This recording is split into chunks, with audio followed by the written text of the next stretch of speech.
This is Chris. Hope you're doing well, and welcome to Popcorn Finance, the show where we discuss finance in about the time it takes to make a bag of popcorn. Hope you all and your families have had a great holiday season. I know me and my family, we celebrated Christmas last week, and we're in that weird period of time now where it's like after Christmas, but it's before New Year's. You have a Christmas tree up still, but it's not looking so great. So it's that weird period of time. We're making New Year's resolutions, all these things, getting ready for the new year and closing out the weird year that has been 2020. And recently, I gave a quick PSA about tipping, and that made me think about a recent episode of This Is Awkward. This Is Awkward is a podcast that I host with my good friend Allison from Inspire Budget. And this is a show where we take listener calls to help them through their awkward money situations, hopefully helping them keep their friends and family along the way. And in episode 18, which was titled, You're Tipping How Much?, we hear from a caller whose friend is a horrible tipper. And I mean horrible. This is probably one of the worst cases I've ever seen, including my own brother. So this was a really fun, awkward moment to talk through with Allison. And I thought this would be a great week to share it with you all. So hope you all enjoy this quick clip from episode 18 of This Is Awkward. So let's go ahead and get into today's call. Hello, this is Bianca from the Pacific Northwest. Just discovered your show today, and it is hilarious and so relatable. It's reminding me of 1,000,001 awkward money stories. So one of my favorite ones is I have this dear friend. She's wonderful, but she's a terrible tipper. So for the past few years of our friendship, whenever we would go out, I would just always double my tip because I know she would barely leave anything. And I thought that was really embarrassing. And who wants to screw a server out of their life? Not me. So she'd always ask, oh, how much are you leaving as a tip? And I would always say, oh, $5, but really leave 10. So this exact situation comes up. And for whatever reason, that time when we were out, she actually looked at my receipt and saw the $10 tip instead of the 5 that I told her. And of course, she flies off the handle and is like, why did you lie? And then I was like on the spot. So I say, well, usually you don't leave enough tip, so I just compensate for it. And then she storms out of the restaurant. And so I look at her tip, and she had left $1 on a $25 meal. So that was awkward. And what made it even more awkward is we were on a girls trip, and now we had a 2-hour drive home where she didn't talk to me at all. Anyhow, we've all been there. Love your show. I'm going to continue binge watching. I think I only have a few left because it's all I've listened to today. Keep up the good work, and you're wonderful. Bye. Oh, that was so nice. Thank you for that call. And I love this because my brother is a horrible tipper. He is one of the worst tippers I've ever met in my life. Are you calling out Bubba Browning here? I'm calling out Bubba Browning. Is that what we're doing? He listens to the show. He listens to the show. Again? I don't know if I want to call him. I won't call him out by name. Yeah, you only have one brother. And you could have at least said your cousin. We have the same last name, so it'll be very easy to go find him. But he is a horrible tipper. His policy is I'm tipping $5 regardless of what the bill price is. Oh my gosh! He well, told on a $5 or $10 bill, that's not too bad. Oh yeah, if he's going to like McDonald's, which I had highly doubt he's tipping at McDonald's, but if he's at McDonald's, those people are getting a great percentage.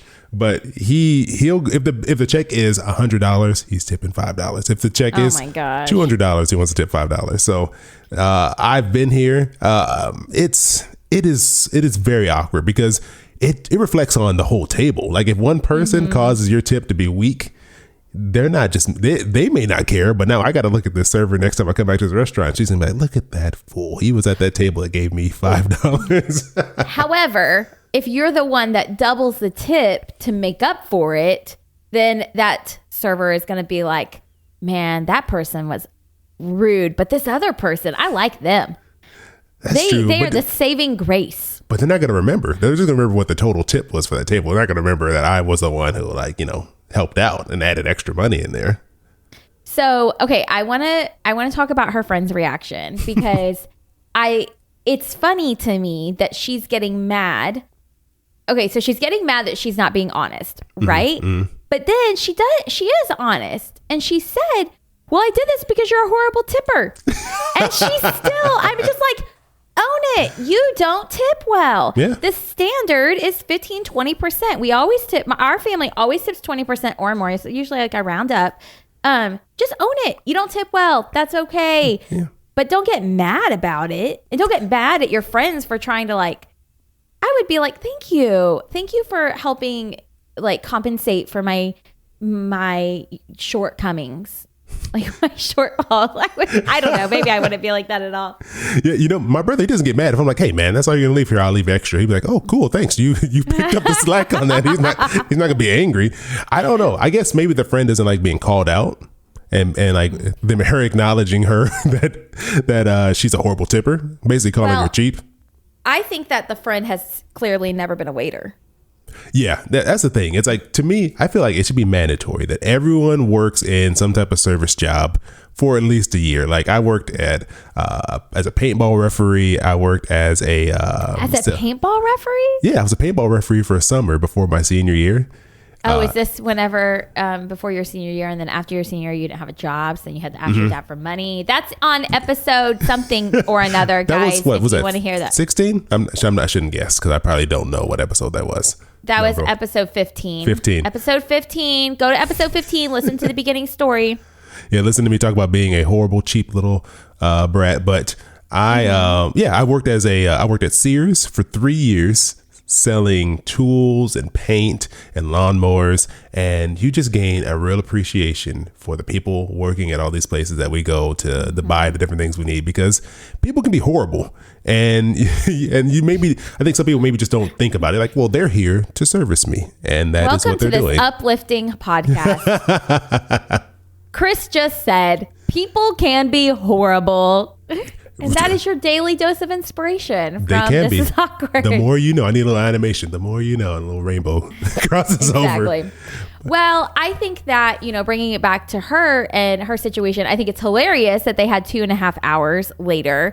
But I also like to think of like friendships in terms of hopefully her friend eventually, thought through like, okay, well, she's doing this because it's important to her to tip well or to tip better than me. And hopefully their friendship wasn't ruined because of that. Because I can think of, some of my friends where even if they tell me like, hey, Allison, or they confront me on something that I might be doing wrong, that I might be angry in the moment, but that wouldn't ruin a friendship.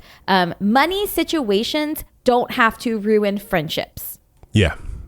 That's true. And because this is something that I'm sure many people have dealt with, whether it's people tipping well, whether it's what are some other situations that might fall into place here, like joint birthday gifts. Someone gives, $5 and the other person gives $20. I mean, you're splitting a bill at a restaurant. Splitting the bill at a restaurant, you purposefully order just something cheaper and then everyone gets the same amount or whatever.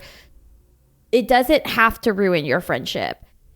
You can talk about it and you can have a civil conversation about like, well, I did this because I appreciate, I want waiters and people that serve us to feel appreciated. And so I wanted to make sure that overall as a whole, they received 20%. Yeah. And I mean, I know that's going to be a hard conversation to have too. I guess every situation I've been in where I've kind of picked up the slack on the tip, the other people didn't care. They had no shame. so they were just like, well, this is what I'm leaving. And I'm like, you know what? I feel bad because, people are trying to, make a living and, have food on the table and pay for rent and all this other stuff. So but I think you're right. You have to be upfront, and sometimes friends aren't going to like it. Not everyone's going to appreciate your directness or your honesty. But I think you need to have the conversation, because if not, you're going to sit there and harbor these feelings and just deep down inside secretly be hating this person for what they're doing and they don't even know, and it'll eventually come out. Like if you're like angry at someone for doing something, you can try to hide it, but it's going to just slowly seep out. They're going to figure it out anyways. Exactly. And if she can't get over it, like it's not your fault, Bianca. Like, or is her name Bianca?